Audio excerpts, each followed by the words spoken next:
अम्बेडकर जी जो भारत के संविधान के शिल्पकार हैं, दलितों के लिए, अछूतों के लिए बाबा साहब अम्बेडकर जी ने बहुत बड़ा काम किया है। जो कष्ट करने वाले कामगार हैं उनके लिए उन्होंने काम किया है। दलित मुक्ति की लड़ाई लड़ने का काम बाबा साहब अम्बेडकर जी ने किया है। और बाबा साहब अम्बेडकर जी संत कबीर जी को मानते थे। तो संत कबीर जी ने जो समाज में विषमता पैदा हुई, इस विषमता को खत्म करने के लिए उन्होंने बहुत ही बड़ा काम किया है। और इसीलिए कबीरदास जी की जयंती 1455 ईस्वी सन पूर्व की जेठ मास की शुक्ला पक्ष की पूर्णिमा को हुआ था। इसलिए पूरे देश भर में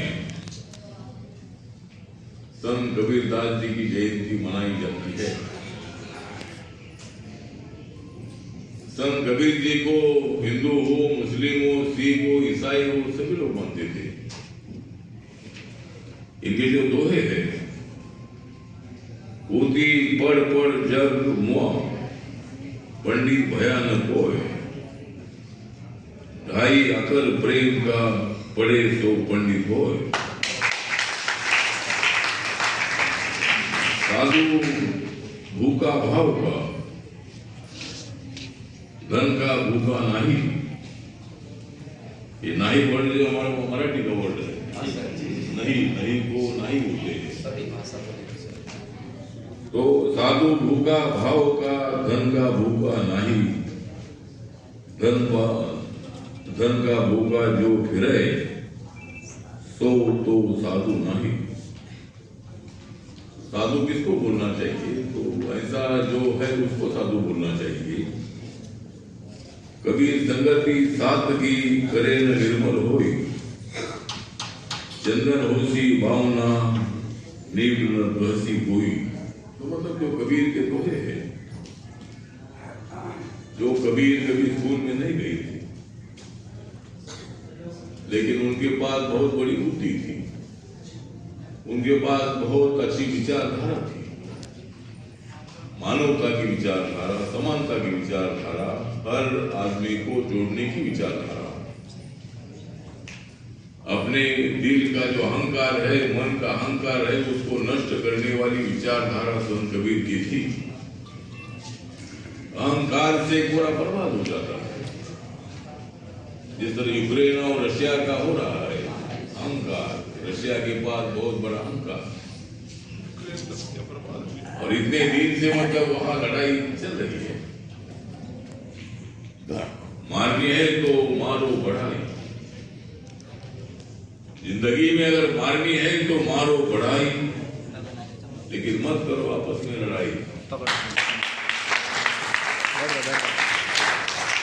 पाकिस्तान को नहीं बताना चाहते कि हमारे साथ मत करो लड़ाई। पाकिस्तान को बता दे कि भाई तुम हमारे साथ मत करो लड़ाई, नहीं तो पाक व्याप्त कश्मीर पर हम करेंगे चढ़ाई।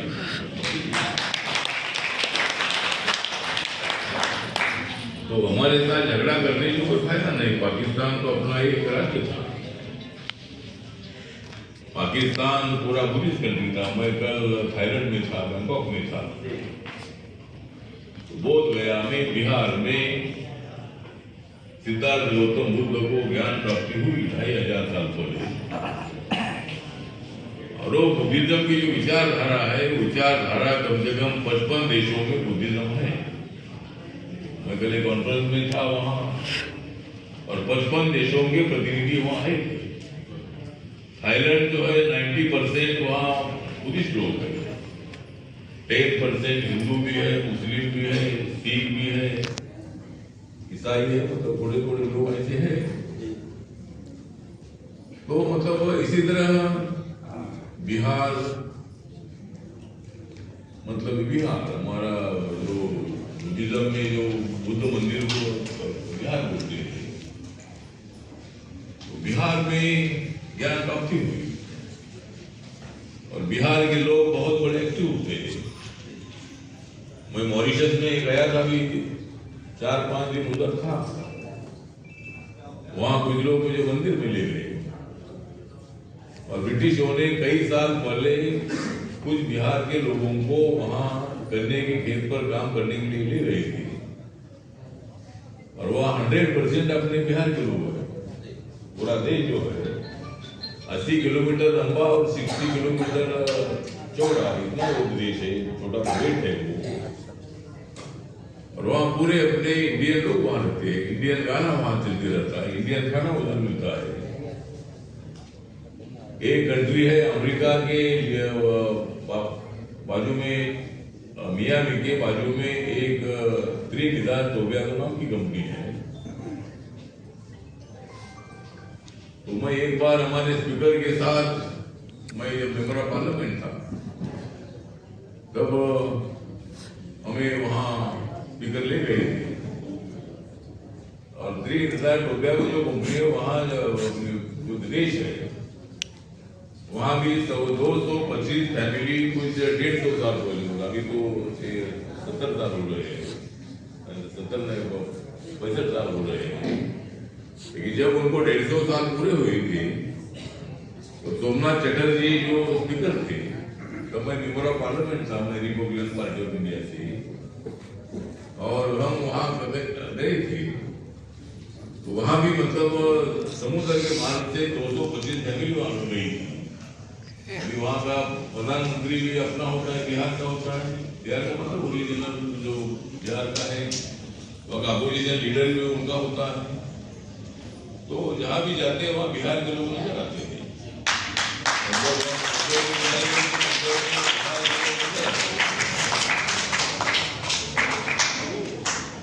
मतलब बिहार में जाएंगे तो बिहार में वो, मतलब मुंबई में जाएंगे तो वहाँ भी बिहार के लोग नजर आते हैं, दिल्ली आएंगे तो यहाँ भी बिहार के लोग नजर आते हैं। पहले हमको नीतीश कुमार जी, माननीय नीतीश कुमार जी नजर आते थे, अभी हमको नजर नहीं आते। तो मतलब अच्छी बात है कि बिहार एक अच्छा बुद्धिज्म को समानता का, मानवता का, प्रत्याशील कोरोना का विचार देने वाली भूमि है। पटना से जब हम बोध गया जाते तो बहुत बार पटना से मैं दीदी उससे बोल दो ना निकाल दे, हो गया वो चार्ज। और इसी तरह मतलब वहाँ बैटरी लगाए ना बिहार में नालंदा यूनिवर्सिटी जो है, बुद्धिज्म के टाइम पर, गौतम बुद्ध के टाइम तो पर खराब है यार। नालंदा यूनिवर्सिटी थी, वो वहाँ है अभी निकाल दो, शुरू है, लेकिन जो निकाल दो हाँ, उसके अवशेष वहाँ नजर आते हैं। बैग में डाल दो, बैग में यूनिवर्सिटी है, तकसीला यूनिवर्सिटी पाकिस्तान, कैमरे वाला बैग 30 किलोमीटर दूरी पर। डाल दो। मैं पाकिस्तान में 3 बार जाकर मैं आया हूँ। पहली बार मैं जब जा रहा था तो मुझे लोग बोल रहे थे कि मत जाओ वहाँ। मैंने बोला क्यों मत जाओ, तो बोले तुम एक बार जाओगे तो वापस नहीं आओगे। मैं बोला कि मैं जाऊंगा लेकिन मैं पाकिस्तान को लेकर वापस आऊंगा। तो मतलब कहने का मतलब इतना है कि ठीक बात है, वहाँ के लोगों के मन में भारत के बारे में अच्छा ट्रेजर है, लेकिन पॉलिटिकल लोग ही गड़बड़ करते हैं। ठीक बात है। तो आज यहाँ संत कबीरदास जी की जयंती यहाँ मनाई जा रही है और आज मुझे यहाँ बहुत आग्रह करके आपने बुलाया। मैं थाईलैंड से कल रात को आया था। आज शैलेंद्र बाबू जी जो नालंदा के हमारे मेंबर ऑफ पार्लियामेंट है, लेकिन आप वो आए थे ना? आए थे सर, अभी राजधानी से वापस चले गए। हाँ ठीक है, आपको ठीक है। तो हमारे शैलेंद्र जी हमारे अच्छे मित्र भी हैं, नालंदा से वो मेंबर ऑफ पार्लियामेंट भी है। तो उनके अध्यक्षता में आज का एक प्रोग्राम था कि मुझे यहाँ आने के लिए थोड़ी सी देरी हो गई और भी मैं मुंबई से आने के बाद मुझे 2-3 प्रोग्राम थे, तो वो करके मैं यहाँ आया हूँ। और यहाँ हमारे राम कुमार वालिया जी भी आज हमारे उत्तराखंड के पूर्व मंत्री भी रहे हैं और आप पूर्व मंत्री हैं, लेकिन हम जल्दी पूर्व मंत्री होने वाले नहीं।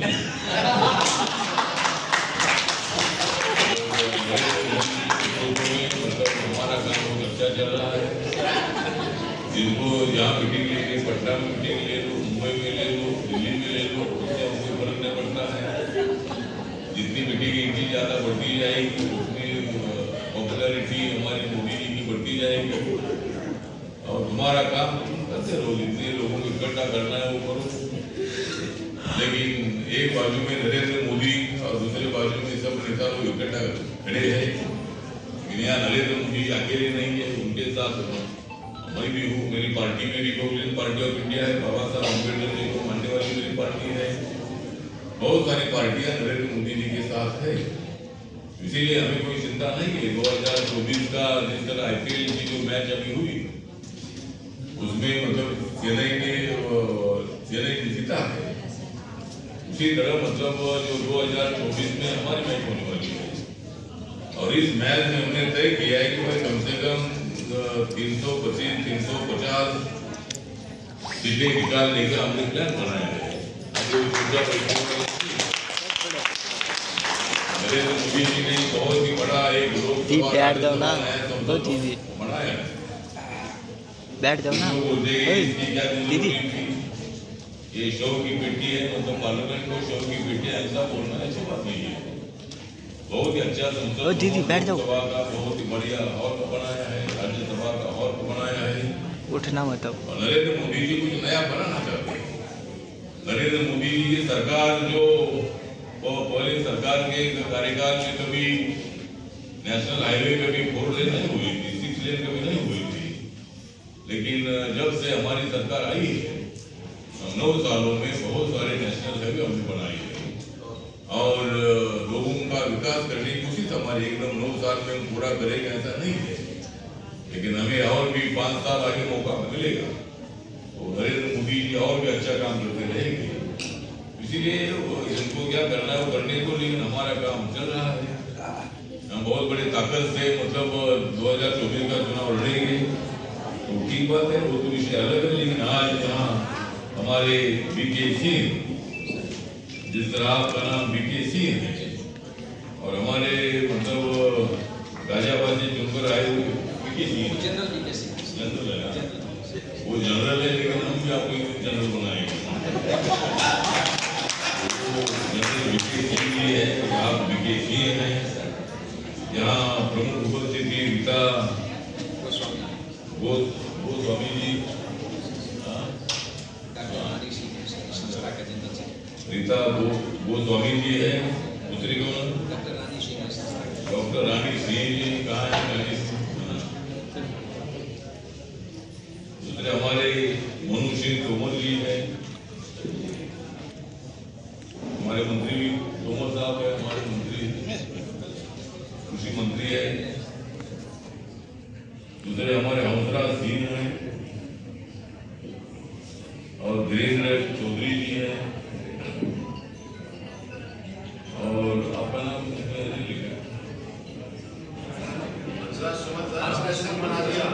बोलिए ना, हंसराज सिंह ना।